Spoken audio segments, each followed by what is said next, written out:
You really love to see it. It was a incredibly fun game, but just one of the many wild games over the weekend. We also had very early in the morning for me here, even earlier for you with our time zone difference, game in Frankfurt, Germany, with the Dolphins and the Kansas City Chiefs. In my opinion, this could have been an AFC championship preview. I think these two teams have a very good chance of seeing each other in the playoffs again. But I would just like to open this by saying Tua did not have a very good game. And I think that a lot of credit needs to go over to Steve Spagnuolo for this game. I think that I'm going to try to point out some stuff that I think I noticed. I'm not a coordinator. I'm not a schemer. People might even call me a casual. But there were some really interesting things that I noticed about this game that I think is worth pointing out. One thing that I noticed is what the Dolphins are doing offensively scheme-wise this year is very, very unique. This is really where the Mike McDaniel is a genius tree is coming from. Just coming from Kyle Shanahan's coaching tree, just really, really drawing up some unique plays, specifically when it comes to pre-snap motion and how condensed they're playing between the numbers. This is something that not a lot of defenses have had an answer for. It's not something that a lot of coordinators have had an answer for thus far. And what I noticed is that Steve Spagnuolo, to a certain extent, was sort of playing into the hands of this scheme a little bit. They're much more condensed between the numbers, and the Chiefs on defense focused on keeping the speed of the Dolphins between the numbers and just focusing on not getting beat over the top in the pass game. They would often show a safety lurking. We'll show some clips. They'll show a safety lurking down and then just to rotate him back just before the snap. And then one thing I would like to just point out here is that I would have liked to see more in the rushing attack, stretching the field horizontally. That's something that I think gets overlooked a lot when it comes to the Dolphins offense, is like you see all the highlight packages over and over again with Waddle and Tyreek, that this is a team that can bomb it down the field and they're explosive and they can beat you with 2 plays the entire game. And they're just so fast and explosive. There's not a lot you can do to stop it. Something that doesn't get talked about enough is how versatile they are when it comes to their rushing attack, especially stretching the field horizontally when they are playing such condensed pre-snap motions in between the numbers. The Dolphins had a lot of success stretching the field with pre-snap motion with just absolute killer speed, but the Chiefs were largely able to hold it back in the passing game. But they were pretty successful at jamming the wide receivers inside off the line of scrimmage and playing sticky man coverage or shell coverage to make sure that there was always help over the top. There was not many throws downfield that were just one-on-one uncontested. I think there was one that ended up actually being a touchdown to Cedric Wilson, of all people. This meant that there was a lot less ground for those safeties to cover, just because they weren't going to get beat horizontally, right? Like they were just making sure that there was going to be always somebody over the top. And, if they couldn't jam them inside, I think that the KC corners did a really good job of making sure to just push them to the boundary to make it a much harder throw on Tua. Tua's a very good quarterback. He's improved in a lot of ways, but there are very few quarterbacks that can hit those very, very tight windows down the sidelines from receivers that have been jammed outside. That's just a tough throw for any quarterback even at the NFL level to make consistently. I think Steve Spagnuolo's previous experience drawing up schemes against Tyreek Hill a couple times a week might have had something to do with this. They could have generated more space from this scheme, stretching the field horizontally with a lethal rushing attack, in my opinion. I'll show some plays with this. I don't know how much of this game that you caught, Spencer, but what were your thoughts? Well, first thing I'd point to is this is about as good as you can possibly expect your defense to handle Tyreek Hill right now with the way he's playing and the scheme he's in. And that's pretty insane of a statement to make. Like, think about it. The absolute low end of a Tyreek Hill game you could get would be like an 8 reception, 60-yard game. I mean, the guy caught 8 balls and we're like, this is not the best game from Tyreek Hill. He was still a tremendous factor. Did Certainly, unfortunately turn the ball over on that one where he kind of fumbled and Mike Edwards scooped and then gave a little nice pitch back to Cook there for the score. But other than that, the one thing I want to say on the Chiefs side, offensively particularly, we talked about, ironically, Josh Dobbs, maybe not a statistically impressive game, almost the same stat-wise with Patrick Mahomes in this one. 20 for 30, goes for 180 yards, doesn't quite get over 200, and scores twice, didn't throw a single pick. It's a little hard to say. I think some credit to Andy Reid, or a lot of credit to Andy Reid, certainly a lot of credit to Pat Mahomes. But anytime you have a game where you have 9 different receivers touching the ball at least once, and not a single one of those guys going for more than 3 catches, it kind of leads me to say, Pat Mahomes, Andy Reid masterclass right here, in my opinion, because, again, it's the same thing we've been seeing from the Chiefs. It's not the Travis Kelce show every single week in, week out right now. Kelce is one of the only guys who got 3 receptions in this game, but only has 14 yards for the whole entire game. Right. This was a team effort. Rashee Rice had a nice touchdown. He continues to come along slowly. They're not giving him a high volume, but he's kind of turning into that big play guy that they were hoping they'd get with him. Even Kadarius Toney flashed a bit in this one where he got the ball in space and he was dragging defenders for extra yardage. Keeping those legs churning. Yeah. Mm-hmm. So, yeah, that's the thing I'd say is, like you said, Spagnuolo had an excellent game plan on how to contain Tyreek Hill, not let him just blow the top off of this one. We all know the kind of motivation he had to come in and get the dub. I believe this was his first game against the Chiefs since he was traded, or one of the few at the very least. Yeah.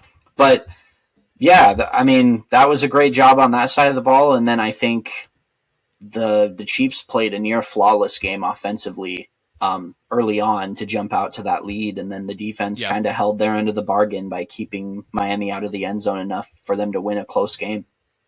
And they also had that absurd scoop and lateral touchdown. Yeah, that's the one I was talking about. Like Mike Edwards had scooped it off of Tyreek Hill, and really, really great IQ play to look back and think to pitch it there. And it's a really, really unique way to attack the Miami Dolphins offense, on the defensive side of the ball, where yes, I think on the surface, when you would say we're just going to man you up the entire game, Miami, I think a lot of defensive coordinators would be like, are you stupid? That's the most insane thing I've ever heard. But just the way that, specifically, I think Trent McDuffie had a very good game when he was trying to just jam as much inside leverage as they could, keep them between the numbers, so that way if they did get beat, they had help over the top and the safeties didn't have to cover 40 yards to make up ground, right? But if they couldn't force inside leverage, when they had outside leverage, they were just saying, okay, we're going to play man to the point where we're going to take away your deep ball, we're going to at least take away the open looks or the ripping 75 yards off of a crosser for a touchdown, and you're going to make Tua beat you with his arm talent alone. I think they did a really good job of that. I think, like I said earlier, one way that Miami could have really opened up their playbook in a lot of senses when it comes to this is to force their defense to stretch horizontally. And they had a couple of instances of this where Mike McDaniel used that beautiful pre-snap motion that he's becoming famous for to really punish them for playing such condensed defense. And if they had run some more of that, they might have had some better looks off of play action, or at least might have been able to have some better leverage in that sticky man-on-man coverage. We'll turn to the tape here, but really great win for the Chiefs. Patrick Mahomes is clearly turning into a quarterback where even if his number one option is taken away, he has no problem spreading the ball around, sharing the love. And that's something that he's getting better and better at every week.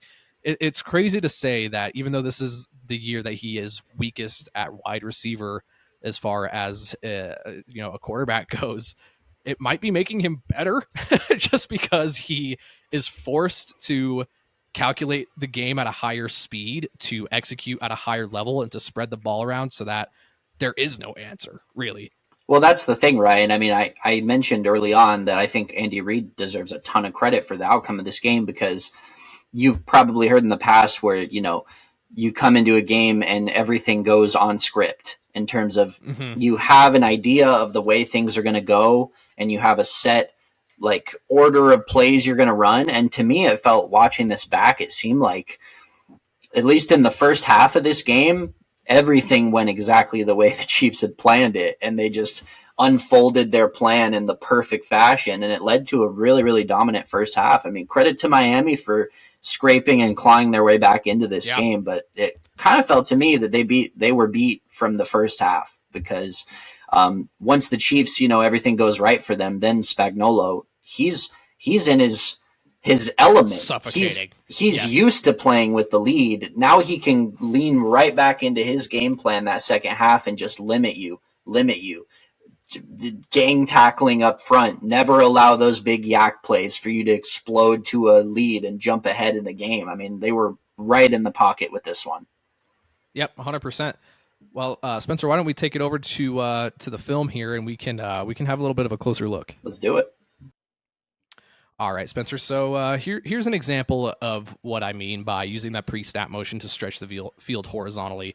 This is a really nice like double reverse that the Chiefs ran here, I believe, in the first quarter, with the motion to Tyreek Hill handing it off and then giving the ball to Waddle. Really nice chunk play. If we take it back here, you'll notice. Let me just put a little timestamp right there. Yeah, definitely using. Oh, go ahead. Sorry. Yeah, like just look at how condensed like everybody is in the secondary here. Like you've got this guy playing deep, but everybody else is in man coverage. And even when they're in man coverage, they like, if you look at the alignment of the hips here, clearly the idea here is if you're going to jam them, to jam them inside. And the way that, obviously here, I'll take it. This might be a better way to show it. All of the offensive linemen sort of do the slide protection to the right here to really sell the fact that this might be a jet sweep coming this way, only for Waddle to take the reverse here. And they sell this beautifully. Hand it off to Tyreek, Waddle. And we'll take it back here to the full all 22. Just look at how much all of these guys are sold on the right by the time that Waddle's already coming over and taking the ball. And see, now this is where it really bites you in the ass, because you have you have a majority of your defenders on this side of the field, because the defense is being designed to force them to the middle of the field. So when you can stretch the field horizontally with a lethal rushing attack that is very underrated with Miami, really just great stuff. And they're caught with their pants down. They have really good lead blocking over here, where they are left with a one-on-one situation, and they're honestly, if they're lucky, if it didn't go a little bit differently, it could have been a touchdown. Yeah. Well, the indication to me too is that if they do have any defenders in man, it's probably those outside corners, and they're allowing a little bit of man on the outside and a majority just zone on the inside. And I think that's caused by the stress that it creates when you're doing all this pre-snap motion. I mean, it's impossible. You see, as Tyreek Hill goes in motion, the linebacker 54, he does shift, but nobody's outright following Tyreek as if they're manned up on him. And I think that's kind of the key, right? You want to contain to the outside, make sure you have guys trying to take away their outside receivers if they are running routes, but you have to keep your front seven in position to read things like this. And even so, with a decent play call for this situation, I mean, it just shows you how incredibly hard it is to defend this when they show you a look going one way and then the handoff the opposite direction. I mean, you've got defenders that are bound to be out of position at this point in the play. It's such a slow developing play. Yeah, 100%. And credit to the offensive line, like you said, allowing the play to be protected well enough that they can get this off. I mean, that's not an easy front four to stop from getting into the backfield here. Yeah, you even have Smythe here. He's popping out to sell the slide protection over this way. It's really only Armstead that kind of hits the outside shoulder of Chris Jones, and then he kind of like will break it off to be the lead blocker going back this way. Really nice play design. I I have some more examples of this, but I thought that maybe if you ran some more of this, where you were forcing those outside corners to play to play off a little bit more, then you're opening up a lot more space on the outside for your playmakers to be able to go out there and make a play. This is another example here. This is a jet sweep from Tyreek. What's interesting about this, Spencer, if you notice, there he is, lined up like a tight end, playing off the tackle there. So ridiculous. He looks like a fullback. It really is.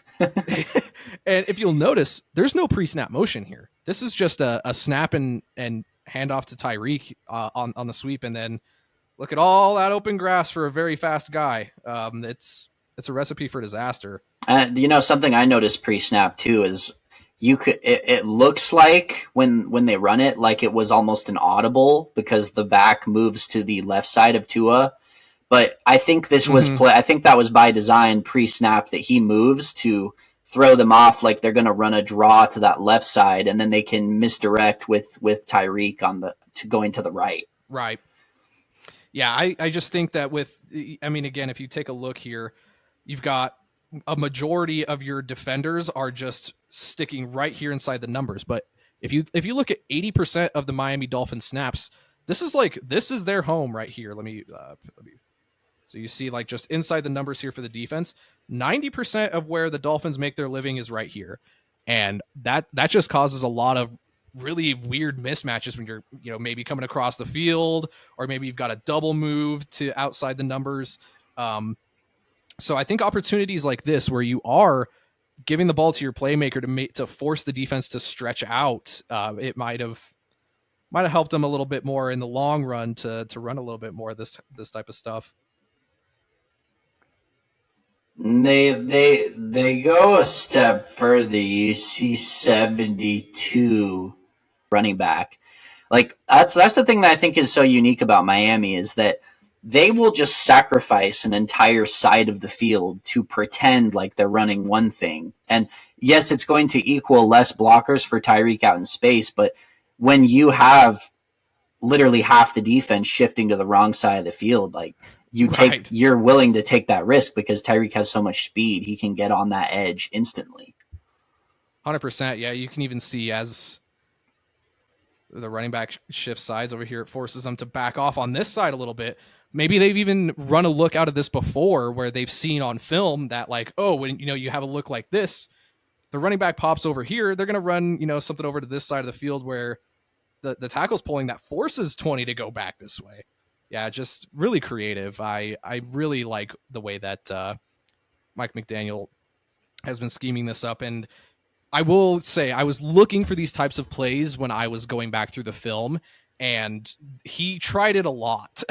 I think he realized that this is one of the very few consistent things that he had going for them, was trying to stretch the field with sweeps and with reverses and getting the balls to a playmaker in space with sort of misdirection.